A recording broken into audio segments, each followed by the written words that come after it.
ಬಳಗ ಸಂಗೊಳ್ಳಿ ರಾಯನಿಗೆ ಏನು ಬೇಡ್ತಿದೆ ಅಂತಂದ್ರೆ, ಇಲ್ಲ ನನ್ನಂತ ಸಂಗೊಳ್ಳಿ ರಾಯನ ಪ್ರತಿಯೊಂದು ಮನೆಯಾಗ ಹುಟ್ಟುತ್ತಾರ ಅಂತ. ಇವತ್ತಿಗೆ ಕೂಡ ರಾಯಣ್ಣನ ಗದ್ದಿಗೆ ಹೋದಾಗ ಜನ ಕೇಳ್ತಾರ, ಮಕ್ಕಳು ಆಗದೆ ಇರೋರು, ಗಂಡು ಮಗು ಆಗದೆ ಇರೋರು, ರಾಯಣ್ಣ ರಾಯಣ್ಣ ನನಗೆ ಗಂಡು ಮಗು ಹುಟ್ಟಿತು ಅಂದ್ರ ರಾಯಣ್ಣ ಅಂತ ಹೆಸರಿಡ್ತೀನಿ ಅಂತ. ಇಡೀ ಬೆಳಗಾವಿ ಜಿಲ್ಲಾದೊಳಗೆ ಬರೇ ರಾಯಣ್ಣ ಅಂತ ಹೆಸರಿದವ.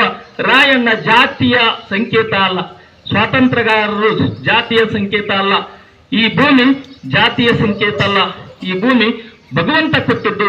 ಹೀಗಾಗಿ ನಾವೆಲ್ಲರೂ, ಇಡೀ ನಮ್ಮ ಶಾಲೆಯ ಮಕ್ಕಳು, ನಮ್ಮೆಲ್ಲ ಕನಸು ಏನು ಅಂದ್ರೆ, ರಾಜ್ಯ ಮಟ್ಟದಲ್ಲಿ ನಮ್ಮ ಮಕ್ಕಳು ಮಿಂಚುವಂತಾಗ್ಲಿ, ರಾಜ್ಯ ಮಟ್ಟದಲ್ಲಿ ನಮ್ಮ ಮಕ್ಕಳು ಹೆಸರಾಗುವಂತಾಗ್ಲಿ.